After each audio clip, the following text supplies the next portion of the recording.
Hello friend, आज के video में जो है बीपीएससी का प्रीवियस ईयर क्वेश्चन का सीरीज का अगला पार्ट करने वाले हैं, जो कि घटना चक्र जो इसी बुक का जो है कराने वाले हैं।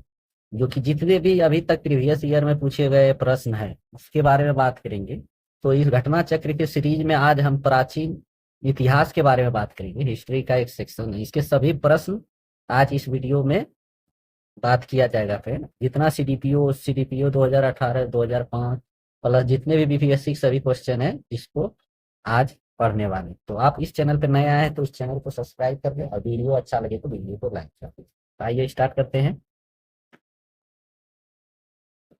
तो प्राचीन भारत का इतिहास, इसमें जो है भारत के पशुपालन एवं कृषि के प्राचीनतम साक्ष्य प्राप्त हुए। कहाँ से प्राप्त हुए हैं? तो मेहरगढ़। तो पशुपालन और कृषि के प्राचीनतम साक्ष्य कहाँ से प्राप्त हुए हैं? मेहरगढ़। और मेहरगढ़ कहाँ है? पाकिस्तान के बलूचिस्तान में है। जो कि सबसे पहले किसका साक्ष्य मिले हैं? गेहूं का साक्ष्य मिले हैं, इसको ध्यान में। और चावल का साक्ष्य आपको कहाँ से मिले हैं? कोल्डी हवा से मिले हैं, जो कि प्रयागराज जिले के पास है, बेलन नदी पर है, इसको ध्यान में रखिए। निम्नलिखित में से कौन सा केल्कोलिथिक युग भी कहा जाता है? तो ताम्रपाषाण युग को हम केल्कोलिथिक युग भी कहते हैं, क्योंकि तांबे के औजार के साथ यहाँ पत्थर के बने हुए उपकरणों का भी प्रचलन मिलता है। तो केल्कोलिथिक युग बोला जाता है ताम्रपाषाण युग को ही। मिट्टी के बर्तन का सामान्यतः किस रंग का उपयोग होता था? तो इसमें लाल रंग का प्रयोग होता था। सिंधु सभ्यता निम्नलिखित में किस युग में पड़ता है? तो सिंधु सभ्यता जो है आंध्र ऐतिहासिक काल में पड़ता है। आंध्र ऐतिहासिक काल खंड जो है 2300 बीसी से 600 बीसी का जो कालखंड होता है उसको आंध्र ऐतिहासिक काल कहते हैं। और सैंधव संहिता आंध्र ऐतिहासिक कहा जाता है, क्योंकि इसमें साक्ष्य लेखन का मिला है, लेकिन जो है उसे अभी तक पढ़ा नहीं जा सका। सिंधु घाटी सभ्यता की सबसे महत्वपूर्ण विशेषता क्या है? तो इसका विशेषता इसमें है उपरोक्त में से एक से अधिक, क्योंकि नागर और कस्बे भी हैं, पक्की ईंटों का भी प्रमाण मिला है, विशाल स्नानागार अन्नागार ये सब भी हैं, इसलिए इसमें एक से अधिक होगा। मिनी हड़प्पा किसको कहा जाता है? तो लोथल को मिनी हड़प्पा कहा जाता है, जो कि जो है सबसे दक्षिण शहरों में से माना जाता है लोथल। और गुजरात में ये स्थित है। लोथल बंदरगाह भी एक तरह से है। और खुदाई इसका किया था एस आर राव ने किया। एक एक हड़प्पा बंदरगाह कौन सा है? तो लोथल जो है हड़प्पा बंदरगाह था। और यहाँ पे गोदीवाड़ा के भी साक्ष्य मिले हैं, ये दोनों इंपोर्टेंट है, इसको देखना। हड़प्पा कालीन स्थल गुजरात में कौन सा है? तो लोथल है। जीवाश्म भारत की किस नदी से प्राप्त हुआ है? मानव का जीवाश्म सबसे पहले तो नर्मदा नदी पर मिला है, जो कि हथनौरा नामक पुरास्थल से प्राप्त हुआ है। ये याद रखिएगा, ये कभी कभार पूछ सकता है किस जगह से प्राप्त हुआ है, तो हथनौरा। ये सही प्रीवियस ईयर में पूछा जा चुका है अपने। बुद्ध की प्राचीनतम प्रतिमा किस शैली में प्राप्त हुई है? तो उपरोक्त में से एक से अधिक या इनमें से कोई नहीं, ये होगा ऑप्शन। इसका कारण है कि कुषाण काल में गंधार और मथुरा कला दोनों है, और बुद्ध की प्रतिमा दोनों में बना है, इसलिए जो है प्रथम प्रतिमा किस शैली का बना हुआ है ये नहीं निश्चित तौर पर हम नहीं कह सकते, इसलिए जो है ऑप्शन ये होगा। पहले साम्राज्य की स्थापना किस शासक के द्वारा किया गया है? तो चंद्रगुप्त मौर्य के द्वारा मौर्य साम्राज्य का स्थापना किया था, जो कि भारत के लगभग सभी, अभी जो भारत बना है लगभग सभी क्षेत्रों में पूरा शासन इसका फैला हुआ था, मौर्य साम्राज्य। इस अभिलेख में कलिंग विजय का वर्णन है, इसमें ये दिया हुआ है। तो कलिंग विजय का उल्लेख जो है अशोक के 13वें बृहद शिलालेख में है, और हाथी गुफा अभिलेख में भी इसका चर्चा है। टेराकोटा का हल कहाँ से प्राप्त हुआ है? तो ये बनवाली से टेराकोटा का हल प्राप्त हुआ है, इसको ध्यान में रखते हुए। गोदीवाड़ा लोथल था, और ये टेराकोटा बनवा। हड़प्पन नगर, ये जुते हुए खेतों के निशान कहाँ से मिले हैं? तो कालीबंगा से जुते हुए खेतों के निशान मिले हैं। वहीं बनवाली से पक्की मिट्टी के बने हुए हल मिले हैं। लोथल से गोदीवाड़ा अभी पढ़े हैं। कालीबंगा से जुते हुए खेत, इसको अच्छे से याद रखिएगा। और धौलावीरा से 10 चिन्हों वाला एक शिला पट मिला है, ये बहुत इंपॉर्टेंट है, ये सब याद। कौन सा हड़प्पा और मोहनजोदड़ो के उत्खनन से संबंधित नहीं है? तो वीएन स्मिथ इससे संबंधित नहीं। बोगज कोई का महत्व इसलिए है क्योंकि वहां के अभिलेख प्राप्त हुए हैं जिसमें वैदिक देवी देवताओं का वर्णन, बहुत इंपॉर्टेंट है। पूछेगा कि बोगज कोई अभिलेख में किसका वर्णन है? तो वैदिक देवी देवताओं का वर्णन का साक्ष्य किसमें मिला है? बोगज कोई में, जो कि 14वीं सदी ईसा पूर्व में यह अभिलेख मिला है, जिसमें विभिन्न प्रकार के देवता जैसे इंद्र मित्र वरुण ये सब का वर्णन। अब कुछ नवपाषाण कालीन स्थल है, उसका स्थान अभी वर्तमान में कहाँ है, इसको मिलान वाला है फ्रेंड। जैसे पुतनूर जो है ये अभी वर्तमान में तेलंगाना में है, जो कि नवकालीन पश्चिम स्थल है ये सभी। चिरान जो है बिहार में है, गुपकराल जो है कश्मीर में है, और पयमपल्ली जो है तमिलनाडु में। ये ध्यान में रखिएगा। अब महाजनपद का राजधानी ये पूछा है, ये 14 महाजनपद है, उसको देख लीजिएगा, लुसेंट में भी दिया हुआ है अच्छे से। जैसे मल्ल का क्या है, कुशीनगर, अंग का चंपा, गंधार का तक्षशिला और वत्स का कौशाम्बी। प्रसिद्ध 10 राजाओं का युद्ध किस नदी के तट पर लड़ा गया था, जिसे दसरा दसराग युद्ध भी कहा जाता है। पुरुषनी नदी या फिर रावी नदी ही इसको बोलते हैं। उपमहाद्वीपों में लोहे का प्रयोग कब शुरू हुआ, तो इसका अभी प्राचीनतम तिथि निश्चित नहीं है कि लोहे का प्रयोग कब से शुरू। गंगा के दक्षिणी क्षेत्र को क्या कहा जाता है, तो गंगा के दक्षिणी क्षेत्र को तो पहले प्राचीन काल में मगध के नाम से जाना। 2वीं शताब्दी के आसपास रचित संस्कृत के शिलालेख के अनुसार सुदर्शन झील एक कृत्रिम जलाशय का मरम्मत किसने कराया था, तो इसका मरम्मत जो है रुद्रदामन ने करवाया था। और ये रुद्रदामन का जूनागढ़ अभिलेख में इसका प्रमाण मिलता है कि सुदर्शन झील का निर्माण करवाया गया था। और यह अभिलेख जो है संस्कृत अभिलेख है, इसको याद रखिएगा। और सर्वप्रथम प्राचीन संस्कृत अभिलेख भी बोला जाता है कि इस अभिलेख को, जूनागढ़ अभिलेख को। और ये किसके द्वारा लिखा अभिलेख है, किसका अभिलेख है, ये रुद्रदामन का है। और इसमें सुदर्शन जिन के बारे में कहा। इस वीडियो में देख ही सकते हैं फ्रेंड, कोई लाग लपेट कोई फालतू बात नहीं हो रहा। इतना इंपॉर्टेंट पॉइंट टू पॉइंट जिस तरह का क्वेश्चन पूछा जाता है, और पॉइंट टू पॉइंट आपको वीडियो डाल दें, तो इसलिए वीडियो अच्छा लगे तो वीडियो को लाइक कीजिए। झांसी के पास देवगढ़ का मंदिर और इलाहाबाद के पास गढ़वा मंदिर में बनी मूर्तियां किस कला के महत्वपूर्ण अवशेष हैं, ये गुप्त कला के। किसके गुप्त कला के हैं, दशावतार मंदिर और देवगढ़ का दशावतार मंदिर, और ये सब जो है, और ललितपुर का मंदिर, ये सब गुप्तकालीन मंदिर। सोम का समर्पित किस ऋग्वेद के किस मंडल में है, तो 9वां मंडल जो है सोम से समर्पित है। और ऋग्वेद में कुल 10 मंडल है, उसमें 9वें मंडल में 114 सूक्त है। सोम का अर्थ होता है पेय, मतलब पीने वाला पदार्थ होता है। 9वें मंडल पूर्णतः किससे को समर्पित है, सोम और इस पेय का नामांकित देवता। गायत्री मंत्र किस पुस्तक में लिखा गया है, तो ऋग्वेद में है, जो कि तीसरा मंडल में लिखा गया है। किस भारतीय दर्शन ने परमाणु सिद्धांत का प्रतिपादन किया है, तो वैशेषिक दर्शन जो है परमाणु सिद्धांत का प्रतिपादन किया है। वैशेषिक दर्शन के अनुसार सृष्टि का निर्माण परमाणुओं से हुआ है, जो कि इसका जो है दर्शन के प्रवर्तक कौन है, महर्षि कणाद। महावीर स्वामी का जन्म कहाँ हुआ था, तो कुंडग्राम या कुंडलपुर जो वैशाली में है, वहां हुआ था। माता का नाम इसका त्रिशला है। एनसीईआरटी पुस्तक के अनुसार महावीर स्वामी का जन्म हुआ था 540 ईसा पूर्व। ये बहुत इंपॉर्टेंट है, क्योंकि अगर क्लेम भी कीजिएगा बीपीएससी में, अगर गलत भी आंसर की जारी होता है तो क्लेम कीजिएगा तो एनसीईआरटी का ही सोर्स देना पड़ता है। तो महावीर स्वामी का जन्म जो है 540 ईसा पूर्व ही आपको ध्यान में रख। लेकिन एनसीईआरटी नवीनतम संस्करण में जो है महावीर स्वामी का जन्म 599 ईसा पूर्व ही। दोनों दे दिया है फ्रेंड, इसको अच्छे से ध्यान में रखिएगा। अब जिस तरह का ऑप्शन आएगा उस हिसाब से आप इसको अटेम्प्ट कीजिएगा।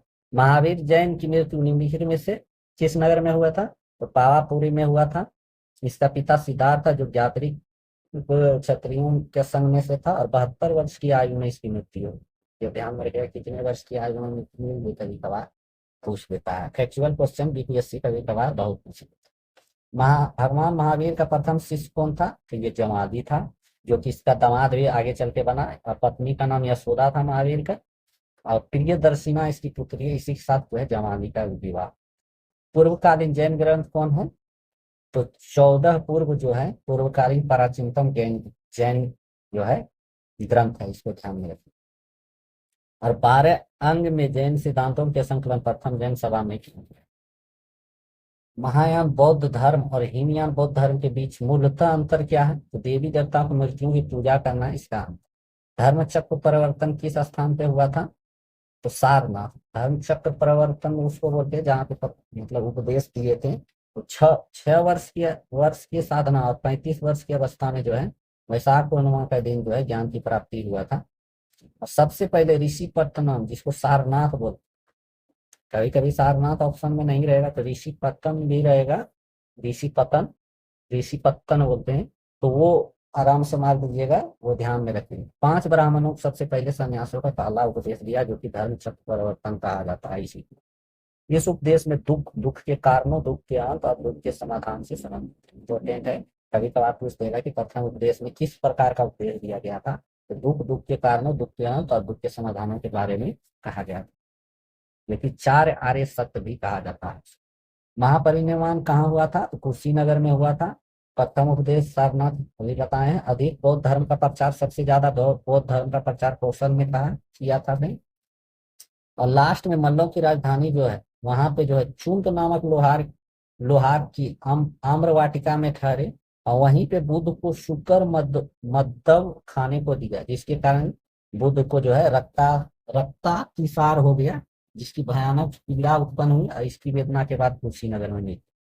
तो पूछेगा कि किस प्रकार क्या चीज खाने का दिया था, तो शुकर मद्दव दिया था खाने, ये ध्यान में रखिएगा।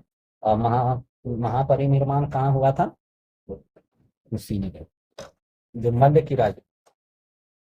त्रिपिटक किस धार्मिक पुस्तक है, तो ये बौद्ध धर्म, याद रखिएगा। कभी कभी त्रिरत्न और त्रिपिटक में गड़बड़ी हो जाती है। त्रिरत्न है जैन धर्म, ये ध्यान में रखिएगा। बौद्ध त्रिपिटक बोला जाता है बौद्ध बौद्ध धर्म का जो रिलेटेड है। त्रिपिटक में 3 पिटक आता है। विनय पिटक, जिसमें जो है नियम, दैनिक जीवन संबंधित आचार विचारों का संग्रह, इंपॉर्टेंट है, इसको ध्यान में रखिएगा। तीनों पिटक क्या क्या उसका मतलब अंदर है, नियम है। तो विनय पिटक में जो है जीवन के आचार विचारों का संग्रह है। अश्रुत पिटक में जो है बौद्ध जी का उपदेशों का संग्रह है। और अभिधम्म पिटक में बौद्ध धर्म के दार्शनिक सिद्धांत का वर्णन। तीनों पिटक याद रखिए। विनय पिटक में आचरण विचारों का संग्रह है, दैनिक जीवन का। शुद्ध पिटक में बौद्धिक उपदेशों का संग्रह, धम्म में दार्शनिक सिद्धांत है बौद्ध। और त्रिरत्न जो है जैन धर्म का से संबंधित है, जिसमें सम्यक ज्ञान, सम्यक दर्शन, सम्यक आचरण, आचरण या चरित्र बोल सकते हैं। त्रिरत्न वो त्रिपिटक जो है, उसमें विनय पिटक, अभिधम्म अभिधम्म पिटक, शुद्ध पिटक। त्रिरत्न में सम्यक ज्ञान, सम्यक दर्शन, सम्यक आचरण, ये कहा गया है। बौद्ध धर्म और जैन धर्म में समान नहीं है। क्या समान नहीं है, आत्मदमन।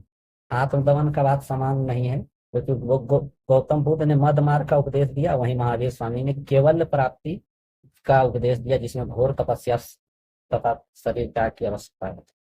बौद्ध बीच किस वंश का था, तो ये पंचम और षष्ठम दोनों दिया हुआ है। बिहार सरकार के पर्यटन विभाग के वेबसाइट पे 5वीं पीढ़ी का बताया गया है। और तथ्यों विवाद होने के कारण इसका मूल्यांकन से बाहर हो, मतलब इसको हटा दिया था, क्वेश्चन को डिलीट कर। बाबर की गुफाओं का उपयोग किसने आश्रय गृह के रूप में किया था, किसके आश्रय गृह के लिए, इसमें लिख दिया है। तो आजीविकों के आश्रय के लिए बनाया गया था बराबर की पहाड़ी गुफा। अशोक के समय बनाया गया था बराबर की पहाड़ी गुफा, जिसमें सुदामा की गुफा, कर्ण, चौपट आदि नामक गुफा प्रमुख है, इंपोर्टेंट। आजीवक संप्रदाय के संस्थापक कौन थे, तो मखली गौसाल जो है आजीवक संप्रदाय के संस्थापक थे, जो महावीर स्वामी के ही शिष्य थे। किंतु बाद में मतभेद होने के कारण जो है अपना आजीवक संप्रदाय स्थापना किया था। ये पाटलिपुत्र के संस्थापक कौन थे, पाटलिपुत्र के स्थापना जो आजाद शत्रु गंगा सोमनदी संगम पर किया था, लेकिन उदयन ने इसको मगध साम्राज्य की राजधानी बताया था, पाटलिपुत्र स्थापित किया था। किस शासक द्वारा सर्वप्रथम पाटलिपुत्र को राजधानी बनाया, तो उदयन पाटलिपुत्र बसाया था। ये भी उदयन, वही वाला क्वेश्चन है। ये मिलान का है। ताम्रपाषाण युग का स्थल है आहाड़ जो है, जो कि बनास नदी के किनारे बसा था। कैथा जो है काली सिंह नदी के किनारे, स्वालता जो है ताप्ती नदी, और मालवा जो है नर्मदा नदी। पाटलिपुत्र में बुलाए गए प्रथम जैन संगति के अध्यक्ष कौन थे, तो स्थूलवर्ग थे प्रथम जैन संगति, जो 4वीं शताब्दी में हुआ था, ईसा पूर्व में, 4वीं शताब्दी ईसा पूर्व में और आयोजन किया गया था जैन संघ। पाटलिपुत्र स्थानांतरित कौन किया था, उदयन ने किया था। देश का पहला गणतंत्र वैशाली में किसके द्वारा स्थापित किया गया था, तो लिच्छवियों के द्वारा स्थापित किया गया था। मगध की प्रारंभिक राजधानी क्या थी, राजगीर थी। ये सब इजी क्वेश्चन है, इसलिए स्पीड से इसको देखते जाते हैं। जहाँ पे इंपोर्टेंट होगा वहां पे हम बता दें। मगध शासक बिंबिसार का चिकित्सक कौन था, वो चीवक था, जो बिंबिसार का चिकित्सक था, जो कि बिंबिसार ने जो है अवंती नरेश चंद्रपौर के इलाज के लिए भी भेजा था। किसको भेजा था, चीवक। क्वेश्चन पूछ देता है कि चंद्रपौर के इलाज के लिए किसको भेजा था बिंबिसार ने, चीवक। अजात शत्रु के वंश का नाम क्या था? तो हर्यक वंश था, जो कि बिंबिसार ने स्थापना किया था इस वक्त। ब्राई लिपि को सर्वप्रथम किसने पढ़ा था? तो जेम्स प्रिसेप्स ने पढ़ा था। और कब पढ़ा था ये पूछ होता है कभी कभार। 1837 में इसको पढ़ा गया था, इसको ध्यान में रखिए। और अशोक का नाम अशोक किस में है? तो मास्की और गुर्जरा अभिलेख में है, इसको ध्यान में रखिएगा। यहाँ सिर्फ मास्की दिया हुआ है। को कालिदास का कुमार संबंधम किस पौराणिक चरित्र के जन्म की कहानी है? कार्तिकेय की जन्म की कहानी है कुमार संभवम में, इसको ध्यान में रखिए। मेगास्थनी पुस्तक का नाम क्या है? इंडिका। ये बहुत इजी क्वेश्चन है, जो कि चंद्रगुप्त मौर्य के काल में मेगास्थनी आया था, ये भी ध्यान में रखिएगा। इंडिका में यही पाटलिपुत्र के वर्णन है। ये कभी कभार पूछ होता है कि पाटलिपुत्र के जो है नगर का वर्णन किस पुस्तक में किया गया है? इंडिका में किया गया है। कि कुछ पुस्तक है उसका मिलान है। बृहद संहिता वराहमिहिर के द्वारा, मूसिका मसा अतुला के द्वारा, राज तरंगिणी कल्हण के द्वारा, विक्रम मांक देवचरित जो है विनही के द्वारा लिखा गया। इंडिका, मेगास्थनीज। मेगास्थनीज का दूत कौन था? तो ये सेल्यूकस निकोटर था, ये ध्यान में रखिएगा। मेगास्थनीज दूत था, सेल्यूकस निकोटर का दूत था मेगास्थनीज, ये रखिएगा। जो कि मौर्य चंद्रगुप्त मौर्य के समय आया था भारत, और सेल्यूकस निकेटर के राजदूत बनकर आया था यहाँ पे। और इसी ने ही इंडिका लिखा, ये पढ़। अंतिम मौर्य सम्राट कौन था? बृहद बृहद बृहदत्त था, बृहदत्त। रुद्रदामर प्रथम की विभिन्न उपलब्धि का वर्णन किसमें है? जूनागढ़ अभिलेख, अभी पीछे पढ़ाए थे। जूनागढ़ अभिलेख में रुद्रदामन का अभिलेख जो है, जिसमें सुदर्शन सिंह का निर्माण वगैरह और प्रथम संस्कृत अभिलेख। कैलाश मंदिर किस वंश और किस राज्य में बनाया गया है? पल्लव वंश के द्वारा, और तमिलनाडु में बनाया गया है कैलाश में। कौटिल्य जो है, कौटिल्य किस पुस्तक को लिखा? अर्थशास्त्र, पाणिनीय अष्टाध्यायी। कामंडक जो है नीति सार लिखा है कालिदास जो है कुमार संभव। जैन धर्म के प्रति भारी झुकाव किसका था?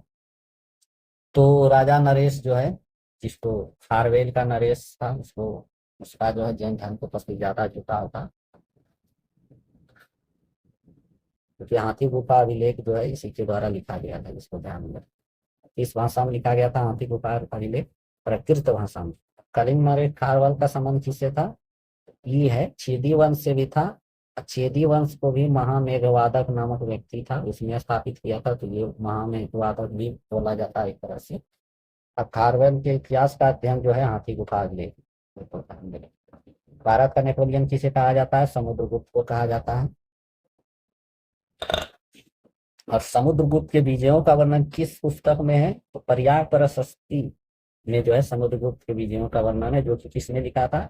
हरिश्चंद्र ने लिखा था। एक बहुत ही इंपॉर्टेंट क्वेश्चन। हुनों को पराजय किसने किया था? तो स्कंदगुप्त ने हुनों का पराजय किया था, इसको ध्यान में रखिएगा।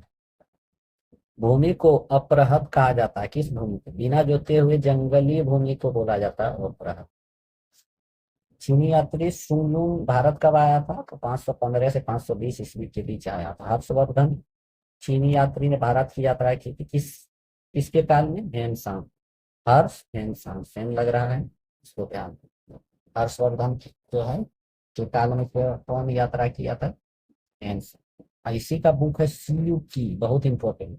ये बहुत पूछता है कि सीयू की किसका पुस्तक है, किसके द्वारा यात्रा वृत्तांत, क्योंकि भारत ने यात्रा किया था उसके बारे में लिखा हुआ है। जैसे इंडिका मेगास्थनीज का था, उसी तरह हेनसांग का जो है सीयू की है, जो कि हर्षवर्धन के काल में भारत आया था। कलाम का पुस्तक का नाम क्या है? राज तरंगिणी है, बहुत इंपॉर्टेंट है, जो कि कश्मीर के इतिहासों का वर्णन पूर्व देता। कश्मीर के इतिहासों का वर्णन किसमें है? तो राज तरंगिणी। औदंतपुरी शिक्षा केंद्र कहाँ है? ये बिहार में है। बिहार शरीफ जो है औदंतपुरी, नालंदा जिसको बोलते हैं, वहां पे है ये, याद रखिए। इसके संस्थापक गोपाल है, इसको ध्यान दें। कर्नाट वंश के संस्थापक कौन है? नानदेव है, जो कि कर्नाट वंश का स्थापना जो है वही मिथिलांचल जिसको बोलते हैं वहां पे हुआ था। और मिथिला का स्वर्ण युग कहा जाता है जब कर्नाट वंश का स्थापना हुआ था मिथिला में, तो उस समय के शासन को स्वर्ण युग कहा जाता है। और इसका राजधानी याद रखिएगा कहाँ था? सिंघार। कर्नाट वंश का अंतिम शासक कौन था? तो हरि सिंह था, इसको भी ध्यान में रखिएगा। छूत की अवधारणा स्पष्ट रूप से उद्धृत हुई किस समय हुआ था? धर्मशास्त्र के समय। कनिष्ठ के शासन में बौद्ध धर्म किस नगर में आयोजित हुआ था? कश्मीर में। 4 बौद्ध धर्म हुआ था, उसको ध्यान में रखिएगा, तो बहुत इंपॉर्टेंट डेट के साथ। प्रथम बौद्ध समिति अध्यक्ष कौन है? महाकश्यप। भगवान बुद्ध महापरिनिर्वाण पहला बौद्ध संगीति हुई कहाँ पे हुआ था? पहला राजगीर में हुआ था। प्रथम बौद्ध महासभा कहाँ आयोजित किया गया? तो राजगिरी या राजगिरी, वो बोल सकते हैं, वैसे नहीं मिलान है। तो जन्म कहाँ हुआ था? लुम्बिनी में जन्म हुआ था। ज्ञान प्राप्ति कहाँ हुआ था? बोध गया में। प्रथम प्रवचन सारनाथ में। निधन कहाँ हुआ? कुशी। बोध गया में किसे ज्ञान की? गौतम बुद्ध की। बोध गया में महा बौद्ध मंदिर बनाया गया, जहाँ क्या हुआ था? ज्ञान की प्राप्ति हुई। 6 वर्ष में की साधना पे हुआ था, 35 वर्ष की आयु में। 29 वर्ष के थे तब घर छोड़ा, तो वहां से 6 वर्ष तपस्या लिया था, 35 हो गया विश्व।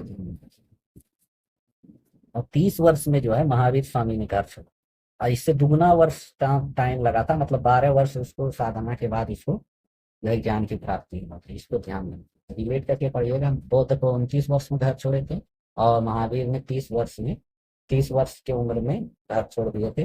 और 6 वर्ष में ज्ञान की प्राप्ति बौद्ध जी को हुआ, और महावीर स्वामी को 12 वर्ष। प्रथम उपदेश सारनाथ में जो कि दिया था, ये तो पीछे भी पढ़ चुके हैं, जिसमें 5 ब्राह्मणों को दिया गया था, जो दुख वाला जितना 4 पॉइंट था वो याद। एक देवता का स्थान किस राजा के युग में प्राप्त हुआ गौतम बुद्ध को? तो कनिष्ठ के काल में, जो कि चौथा बौद्ध संगीति हुआ था, उसी टाइम जो है देवता के रूप में प्राप्त हुआ महात्मा बुद्ध को माना जाने लगा। और इस चौथे बौद्ध संगीति में ही हीनयान महायान का विभाजन इंपॉर्टेंट पूछेगा कि बौद्ध धर्म का विभाजन महायान और हीनयान में कब हुआ था? चौथी बौद्ध संगीति में हुआ था, इसको ध्यान में रखिए। अब महायान शाखा ने जो है बुद्ध को देवता माना, अब बोधिसत्वों की भी पूजा की। कौन? महायान। प्रथम गणतंत्रात्मक व्यवस्था कौन सा था? तो वैशाली, जो कि लिच्छवी के द्वारा जो है स्थापना किया गया था वैशाली में, जो कि सबसे प्रथम माना जाता है। 16 महाजनकों की सूची किसमें है? अंगुत्तर निकाय में है, जो जो कि बौद्ध ग्रंथ का है, अंगुत्तर निकाय। अब जैन धर्म का जो है भगवती सूत्र है, इसमें भी जो है 16 महाजनपदों का उल्लेख है, इम्पोर्टेंट है। 2 है, अंगुत्तर निकाय बोलेगा तो बौद्ध ग्रंथ का, और भगवती सूत्र बोलेगा तो जैन ग्रंथ का है, जो कि 16 महाजनपदों का उल्लेख है, याद रखिए। नालंदा विश्वविद्यालय का स्थापना पाल वंश के द्वारा किया गया था। और पाल वंश किसके द्वारा किया गया था? कुमारगुप्त के द्वारा किया गया था। कुमारगुप्त प्रथम के द्वारा नालंदा विश्वविद्यालय का स्थापना किया। किसके लिए प्रसिद्ध था नालंदा विश्वविद्यालय? बौद्ध धर्म के दर्शन के लिए प्रसिद्ध था। मनसबदारी व्यवस्था क्यों लागू की गया था? सैनिकों की सुगमता से भर्ती हेतु किया गया था, इसको ध्यान में। ये मिलान का है, बी होगा, दोनों सही है। 12वीं शताब्दी का नालंदा महाविहार का पतन हो गया, महाविहार के राजकीय प्रश्न मिलना बंद हो गया था, प्रश्न मिलना बंद हो गया। अब दोनों एक दूसरे से मैच नहीं खाते हैं, पहले दोनों सही, एक दोनों सही है लेकिन सही व्याख्या नहीं पड़ता। प्रथम मगध साम्राज्य का उत्कृष्ट किस शताब्दी में हुआ? तो 4वीं शताब्दी ईसा पूर्व में जो है मगध साम्राज्य का उत्कृष्टता का उदय हुआ था। मगध की राजधानी कौन थे? तो सभी था, राजगिरी भी था, पाटलिपुत्र भी था। तो ये किस टाइप का क्वेश्चन पूछा गया है इसके अनुसार से। प्राचीन महाजनपद मगध की प्रथम राजधानी कौन सी थी? तो प्रथम राजधानी जो है पश्चिम महामगध का, तो इसमें ई दिया हुआ है, मतलब इनमें से कोई नहीं। राजगिरी।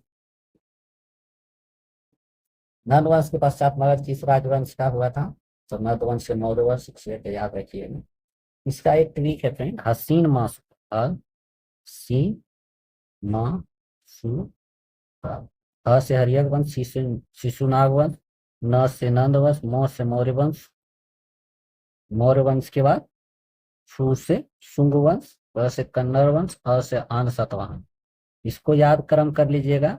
तो जितने भी प्राचीन काल में हुए थे राजा, हरियक वंश, सुनाग वंश, नंद वंश, मौर्य वंश, शुंग वंश, कन्नड़ वंश, आन सतवाहन वंश, अरेंज याद हो जाएगा, कभी कभी अरेंज पूछ देता है, तो इसको ध्यान में रखें। तो नंद वंश की स्थापना शिशुनाग वंश का अंत करके हुआ, और नंद वंश के बाद आया आपका मौर्य वंश। चंद्रगुप्त मौर्य का विशिष्ट रूप से वर्णन किसमें है? तो विशाख विशाख दत्त की पुस्तक में जो है, जो कि मुद्रा राक्षस जो चंद्रगुप्त मौर्य के विषय में विस्तृत रूप से सूचना मिलता है, इसको अच्छे से याद रखें। इसमें मुद्रा राक्षस में चंद्रगुप्त मौर्य को रीसल या फिर कुलहीन भी कहा गया। डायरेक्ट क्वेश्चन रहता है चंद्रगुप्त मौर्य को किस पुस्तक के द्वारा रीसल या कुलहीन कहा गया है? मुद्रा राक्षस पुस्तक, जो कि किसके द्वारा लिखा गया है? विशाख दत्त की। मगध का कौन सा राजा सिकंदर महान के समकालीन था? वो घनानंद, जो कि नंद वंश का राजा था। और नंद वंश का अंतिम शासक भी यही था, जो कि चंद्रगुप्त मौर्य ने इसके पराजित करके मौर्य वंश की स्थापना की। पाटलिपुत्र में स्थित चंद्रगुप्त महल मुख्यतः बना था, किसका बना था? लकड़ी का बना था, इसको ध्यान। अष्टप्रधान का गठन किसने किया था? तो शिवाजी ने किया था। निम्न में से किस मौर्य राजा ने दक्कन की विजय प्राप्त किया था? तो चंद्रगुप्त मौर्य ने दक्कन का विजय प्राप्त किया था। इंपॉर्टेंट है, इसको ध्यान। अब किस अभिलेख में यह प्रमाण मिलता है चंद्रगुप्त मौर्य का प्रभाव पश्चिम भारत पर भी था? तो रुद्रदामन का जूनागढ़ अभिलेख में मिलता है। इंपॉर्टेंट है, बहुत इंपॉर्टेंट है, इसको ध्यान में रखें। इससे प्राप्त होता है चंद्रगुप्त मौर्य का प्रभाव जो है पश्चिम भारत तक था। चंद्रगुप्त का जूनागढ़ अभिलेख। कौन से अशोक के साम्राज्य के समकालीन नहीं है? नहीं था श्रीलंका। श्रीलंका को छोड़कर बाकी सब था। अशोक के शासन बौद्ध सभा किस नगर में हुआ था? तो पाटलिपुत्र में हुआ था, जो कि तीसरा था। इसके अध्यक्ष मोगलीपुत्र तीस। इसको ध्यान में रखिए। अशोक के शिलालेख का प्रयुक्त किस भाषा में था? प्राकृत भाषा में था। कौन सी लिपि दाहिने से बाएं लिखी जाती थी? तो खरोष्टी लिपि। इंपॉर्टेंट है, याद रखिए। अशोक का धम्म का मूल संदेश क्या था? उपरोक्त एक से अधिक होगा। धर्म का एक नैतिक संहिता था, जो कि अशोक के दूसरे और सातवें शिलालेख से संदेश देता, इसलिए इसका सही ऑप्शन सी है। इसका धर्म का मूल उद्देश्य था शांति, अहिंसा, बड़ों का सम्मान, धार्मिक सहिष्णुता आदि था। केवल वह स्तंभ जिसमें अशोक ने स्वयं को मगध का सम्राट कहा, तो भाबरू स्तंभ में था। मास्की और गुर्जरा में अशोक का नाम अशोक मिलता है, लेकिन भाबरू स्तंभ में स्वयं को सम्राट कहा था, एकमात्र स्तंभ है। इसको कभी कभी कंफ्यूजन हो, क्वेश्चन यूपीएससी में इजी पूछता है, लेकिन कंफ्यूजन ऑप्शन करके कंफ्यूजन दे देता, इसलिए आपको एक्यूरेसी के लिए ये इंपॉर्टेंट हो जाता है कि जो है प्रीवियस ईयर को अच्छे से पढ़ना है, और जो भी बुक पढ़ना है उसको बार बार पढ़ना है, इससे आपका एक्यूरेसी बढ़ेगा। अपने शिलालेख में अशोक का समानता किस नाम से जाने जाता है? तो प्रियदर्शनी के नाम से जाना जाता है, या देवनाम प्रियदर्शनी बोला जाता है। और पुराणों में इसको जो है क्या बोला जाता है? अशोक वर्धा। इसको ध्यान में। अशोक के अभिलेखों को पहली बार किसके द्वारा पढ़ा गया था? जेम्स प्रीसेप के द्वारा पढ़ा गया था, जो कि 1837 में दिल्ली टोपरा अभिलेख पढ़ाने में सफलता प्राप्त। और शास्त्र किसके बारे में है? तो राजनीतिक नीतियों के बारे में है, जो किसके द्वारा लिखा गया था? कौटिल्य के द्वारा लिखा। एक तरह से मैकियावेली के प्रिंस से इसकी तुलना किया जाता है, किसको? अर्थशास्त्र। इस विषय के बारे में है, वही फिर है क्वेश्चन। कौन सा मंदिर कांचीपुरम में स्थित है? कांचीपुरम में जो है एकम्बरेश्वरार मंदिर है, जो कि कांचीपुरम में स्थित है। देव महादेव को समर्पित है, इसको ध्यान में रखिए। निम्नलिखित में से किस राज्य में भीमबेटका स्थल है? भीमबेटका गुफा जिसको बोलते हैं, तो ये मध्य प्रदेश में भीमबेटका, मध्य प्रदेश के जो है रायसेन जिले में स्थित है भीमबेटका। और ये किस काल का है? प्रागैतिहासिक चित्रकला जो है उसका मतलब नमूना मिलता है भीमबेटका गुफा। मेगास्थनी कितने श्रेणियों में समाज को विभाजित किया था? 7 श्रेणियों में विभाजित किया था। वो अपना पुस्तक हिंदिका में समाज को 7 भागों में बांटा था। दार्शनिक, कृषक, पशुपालक, कारीगर, योद्धा, निरीक्षक एवं सभा स। ऋग्वेद में जो है 10वां मंडल में 4 भागों में बांटा गया था, और ये मेगास्थनी ने कितने भागों में बांटा? 7। मौर्य समाज के 7 वर्गों का विभाजन अभी पढ़े मेगास्थनी का इंडिका। राजाओं और उसके मिलन है, तो इसमें जो है सही मिलान कौन है? तो महेंद्र वर्मन का पुस्तक जो है मत विलास प्रहसन। मत विलास प्रहसन महेंद्र वर्मन। मुक्त माल्या कृष्णदेव राय का पुस्तक, और समरानी गण सूत्रधार राजा भोज जो परमार वंश का था। और मान सोल्लास सोमेश्वर की पुस्तक। पेरिप्लस ऑफ लिथियंस किसने लिखा है? तो ऑप्शन ई है। ये ग्रीक रोमन पेरिप्लस है, जो कि रोमन मिस्र के बंदरगाहों से नेविगेशन व्यापार के अवसरों का वर्णन किया गया। किसमें? पेरिप्लस और पेरिथेन सी में जो है रोमन मिस्र बंदरगाहों से नेविगेशन व्यापार अवसरों का वर्णन किया गया। डायरेक्ट ऐसा भी क्वेश्चन पूछ लिया है, भारत और मिस्र रोमन व्यापार का संबंध का वर्णन किस पुस्तक में किया गया या किससे रिलेटेड है? तो पेरिप्लस और पेरिथेन को ध्यान में। इसी में जो है भारत के आयात निर्यात के जाने वाली वस्तुओं का उल्लेख। पाटलिपुत्र के प्रशासन का वर्णन इंडिका में है। प्रशासन हो या पटना का जो पाटलिपुत्र का नगर का बात करें, वो बात है तो इंडिका। और मौर्य चंद्रगुप्त मौर्य का जो है व्यक्तिगत अति का वर्णन उनका उल्लेख बोलेगा तो अभी पढ़े हैं मुद्रा राक्षस में किया गया था, जो कि विशाख पत्र में था। पाटलिपुत्र किस शासन ने सर्वप्रथम अपनी राजधानी बनाया था? चंद्रगुप्त मौर्य। ऑप्शन के अनुसार से चंद्रगुप्त मौर्य। ऐसे तो उदयन पहले था, जो कि हर्यक वंश का शासक था। किसने सर्वप्रथम व्यापक पैमाने पर स्वर्ण मुद्रा का प्रचलन किया था? तो रीम कड़फिशियस, जो कि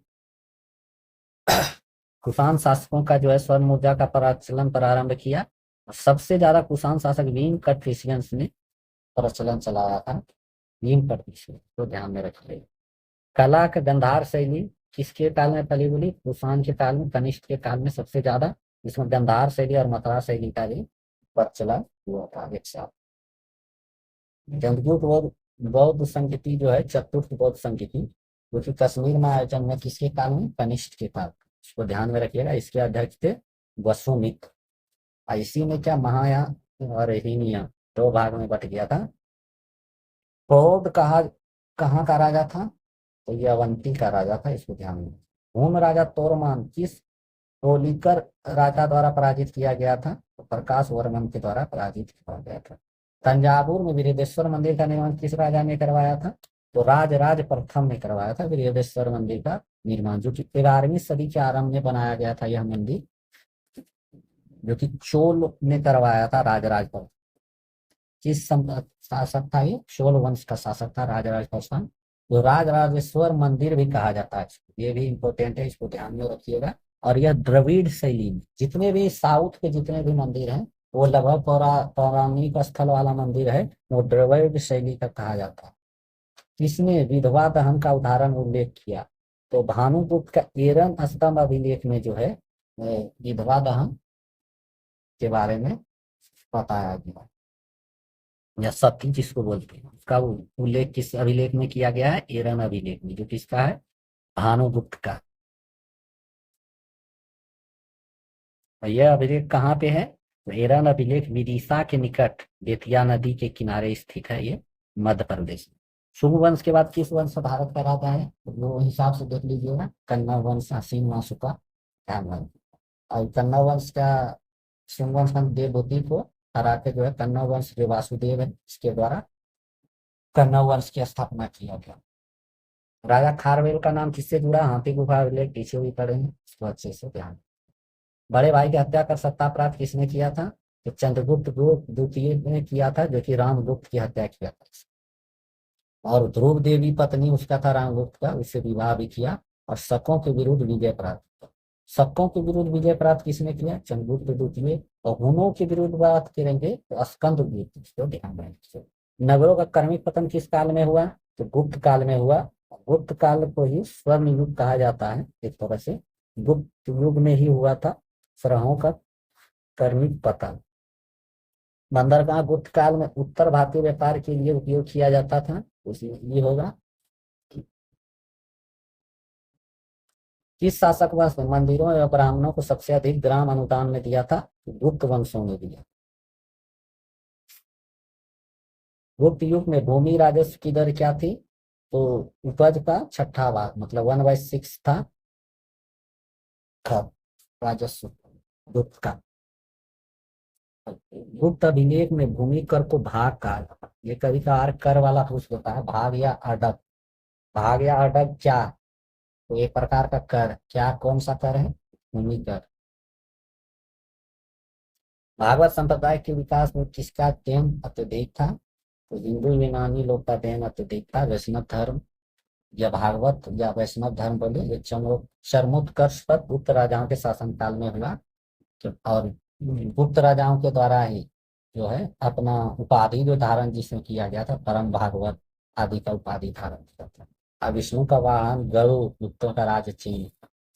पहली बात यह व्याख्या की थी कि पृथ्वी की अपनी धुरी पर घूमने के कारण प्रतिदिन सूर्योदय सूर्यास्त होता है। किसके द्वारा व्याख्या किया गया था? तो आर्यभट्ट के।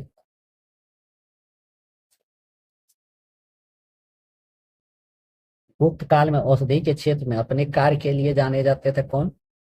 तो ये ऑप्शन हो जाएगा, क्योंकि सुश्रुत जो है शैल्य क्रिया का जनक कहा जाता है, और ये 600 ईसा पूर्व इसका काल माना जाता है।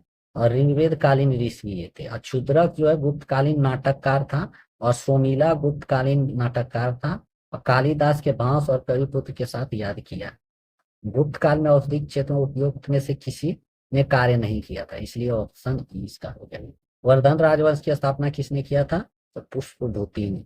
वान भट्ट की रचना हर्षचरित्र में वर्धन वंश की स्थापना अब पुष्पभूति नामक व्यक्ति थानेश्वर स्थानेश्वर में किया गया था, और हर्षवर्धन इस वंश का सबसे महान शासक। तो एक बात, पुष्पभूति या वर्धन राजवंश का यहाँ लगभग सभी इंपोर्टेंट क्वेश्चन बारे में पता है।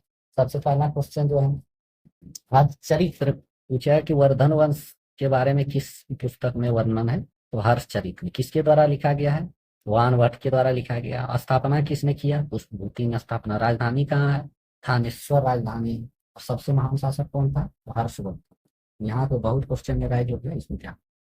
एनसाई ने किस विश्वविद्यालय में अध्ययन किया था? तो नालंदा विश्वविद्यालय। किसके काल में आया था? हर्षवर्धन के काल में ये पे पढ़ा।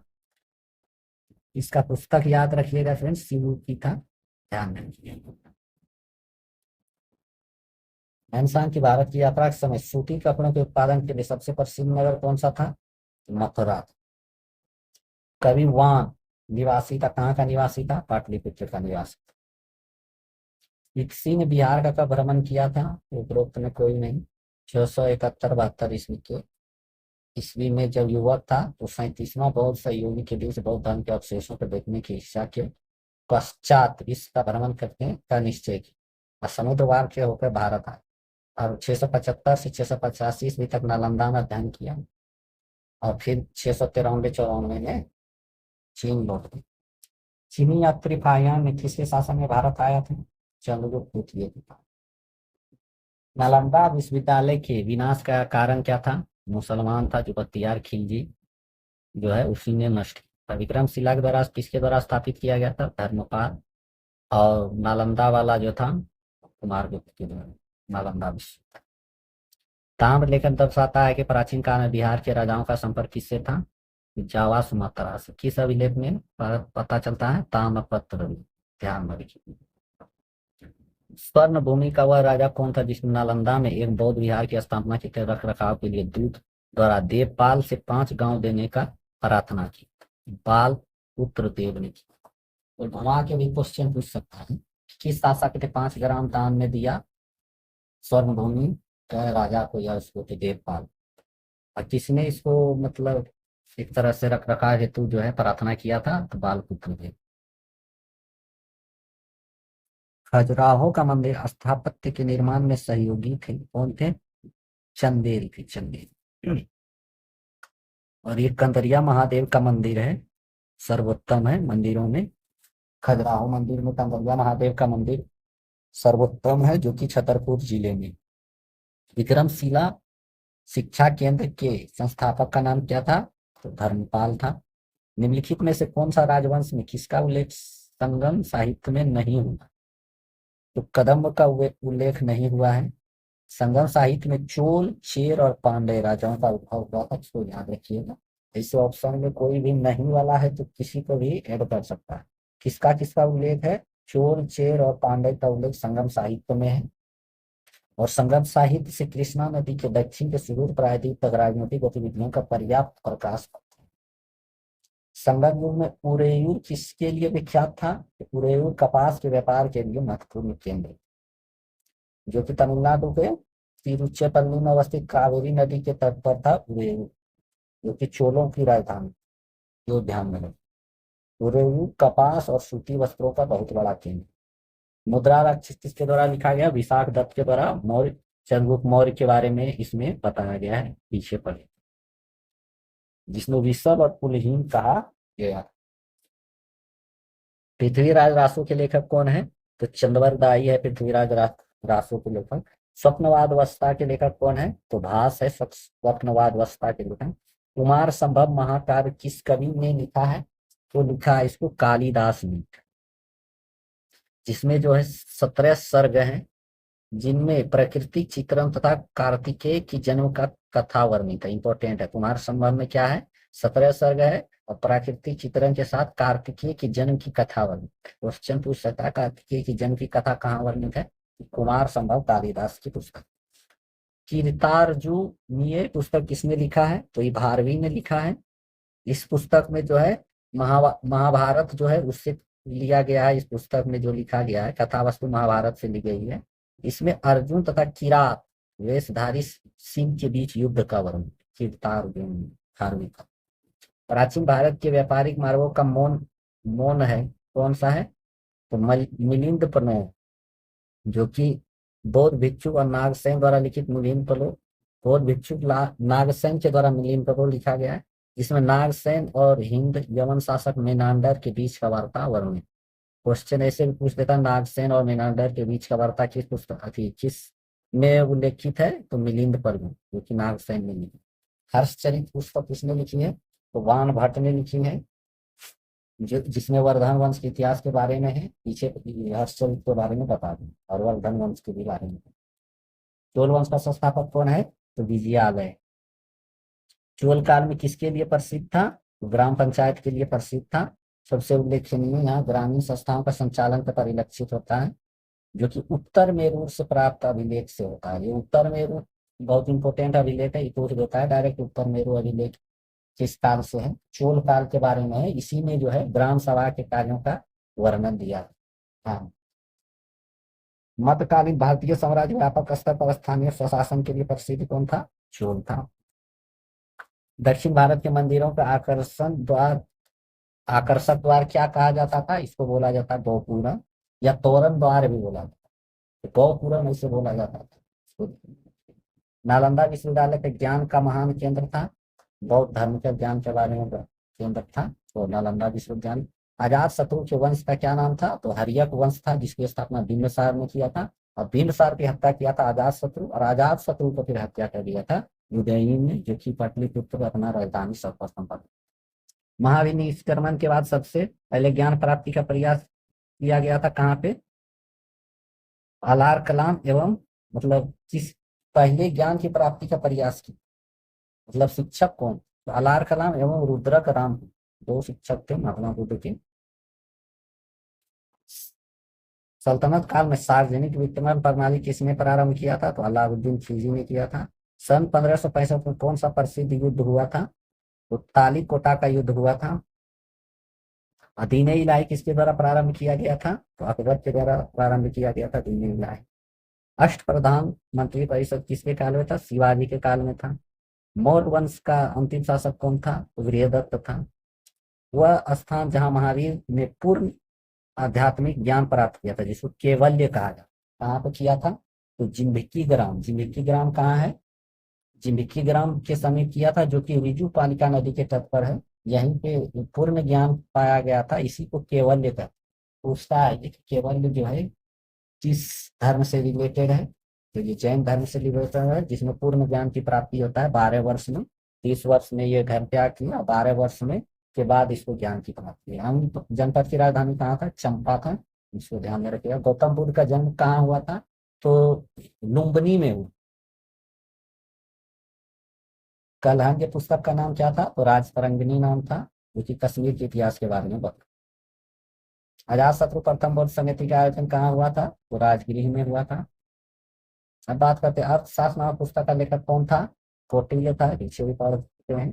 पृथ्वीराज रासो पुस्तक चंद्रवरदाई, जो कि पृथ्वीराज तृतीय भी बोला जाता है, इस चंद्रवरदाई थे, जो कि पृथ्वीराज रासो की रचना। पृथ्वीराज तृतीय के समकालीन थे ये चंद्रवरदाई। शीशे के सिक्के एक बड़ी संख्या में किसने जारी किया था? सातवाहन के द्वारा जारी किया गया था। अशोक की नीति के आर्थिक परिणामों के कारण ही मौर्य समाज का पतन अधिकांश उचित था। इस तथ्य का किसने विश्वास किया था, तो रोमिल थापर ने उसका इस पर विश्वास। प्रसिद्ध इलाहाबाद प्रशस्ति का लेखक कौन था? तो हरी सेन था, ये पीछे भी पढ़ चुके थे, जो कि समुद्रगुप्त के समय में समकालीन था ये हरी सेन। इसी समुद्रगुप्त का वर्णन जो है इसी पुस्तक में है, इलाहाबाद प्रशस्ति जिसको बोलते हैं, उसको प्रयाग प्रशस्ति भी कहा जाता है। बाराबुदूर विश्व में सबसे अद्भुत स्तूप है, इसकी मूर्ति कला इसका शानदार उदाहरण है। तो ये उदाहरण है भारत जावा कला का उदाहरण। तो जो बाराबुदूर है इंडोनेशिया के जावा द्वीप पे है, इसलिए यहाँ पे भारत जावा कला का उदाहरण है, जो कि 8वीं और 9वीं शताब्दी में जो है स्तूप का निर्माण, इसको ध्यान में रखिएगा। महावंश के अंदर बिंबिसार की आयु सिंहासन पर बैठने का क्या था? 15 वर्ष की आयु में सिंहासन पर। बराबर पर्वत श्रृंखला स्थित गौरथ गिरी किसके द्वारा विलित किया गया था? तो खारवेल के द्वारा विलित। तो फ्रेंड ये प्राचीन कालीन का जितना इंपॉर्टेंट और प्रीवियस ईयर जितना क्वेश्चन पूछा गया था और उसके उससे रिलेटेड जितना इंपॉर्टेंट पॉइंट था, जो कि घटना चक्र के ये इस दिया रहता है, वो भी लगभग हम बता दिए जो जो इम्पोर्टेंट। कैसा लगा वीडियो अवश्य बताएं, और इससे रिलेटेड ही क्वेश्चन पूछा जाता है। तो प्रीवियस ईयर पढ़ने से ये होगा फ्रेंड कि आने वाले क्वेश्चन जो है बहुत सारा लड़ने के चांस रहते हैं। अब इससे रिलेटेड भी क्वेश्चन हम बता दिए प्रीवियस ईयर के साथ साथ, इससे आपका जो है इफेक्टिव रूप से आपका रिवीजन होता रहेगा। तो अगर आप बीपीएससी का स्टूडेंट हैं, आप चैनल को सब्सक्राइब कर ले। बहुत सारा स्टूडेंट लाइक नहीं कर रहे थे, तो इस वीडियो को लाइक करें, क्योंकि अभी न्यू चैनल है, तो इसको लाइक करें और प्रोत्साहित करें। तो मिलते हैं फ्रेंड नेक्स्ट वीडियो में। जय हिंद।